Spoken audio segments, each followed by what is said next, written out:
धाराशिव जिल्ह्यातील उमरगा शहरात कोरेगाव वाडी रोडवर झालेल्या खळबळजनक खून प्रकरणाचा उमरगा पोलिसांनी अवघ्या 24 तासात छडा लावलाय.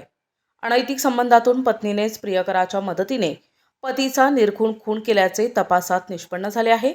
या घटनेचे सर्वात पहिले वृत्तांकन NTVनं घटनास्थळावरून केले होते, ज्याचा पोलिसांना तपास लावताना मोठा फायदा झालाय.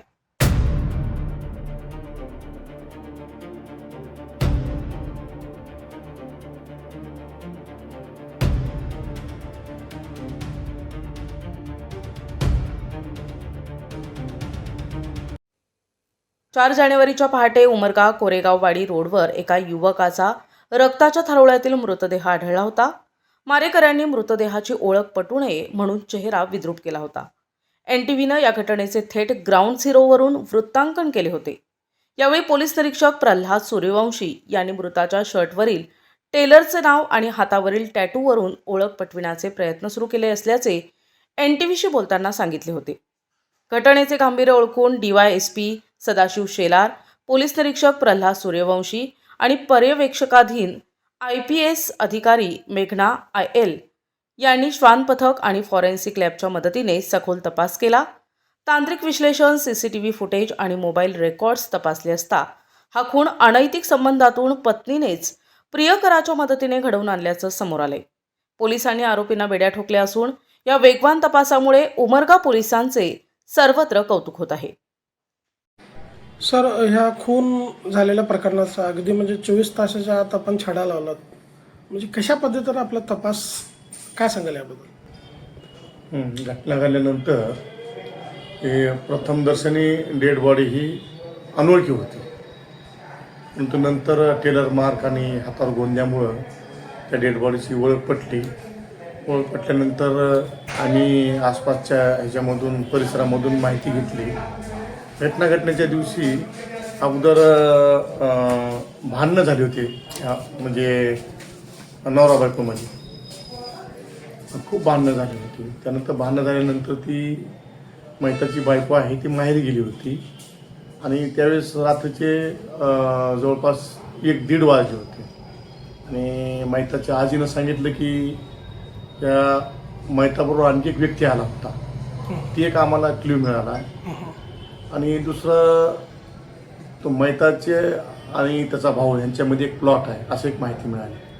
हे 2 धागे धरून आम्ही चौकशी केली, परंतु प्रथमतः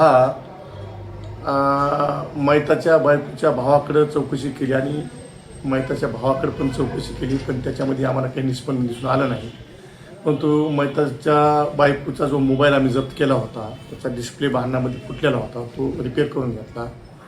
त्याच्यानंतर त्यामध्ये आपल्याला बरेच कॉल असे संशयास्पद दिसले आणि आम्ही मयत याचं घर आणि मैताच्या बायकोचं घर माहेर, थोडक्यात सांगायचं म्हणजे या ह्याच्यामध्ये आम्ही रस्त्यावर काही CCTV फुटेज चेक केले आणि रात्री 9च्या आसपास आम्हाला त्या ठिकाणी 2 मोटरसायकलवर 4 लोक येऊन त्या ठिकाणी मैताला बोलत असलेले दिसले, काही मैताच्या फॅमिलीला बोलत असलेले दिसले आणि आम्हाला ते त्या ठिकाणी संशयात वाटलं आणि मग आम्ही मैताच्या बायकोला ताब्यात घेऊन चांगली सखोल विचारपूस केली आणि मोबाईलमध्ये जे त्यांचं कॉल झालेले आहेत त्या कॉलच्या आधारे आम्ही बातचीत केली. अशा प्रमाणे आम्हाला ते नाव निष्पन्न झाले आणि पुढे आरोपी निष्पन्न झाले.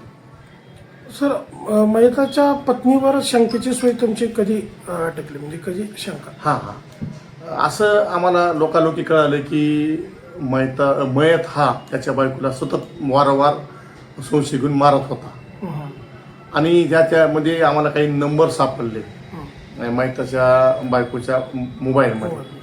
मग ती सखोल चौकशी केल्यानंतर ते म्हटले की हो, माझे अनैतिक संबंध होते.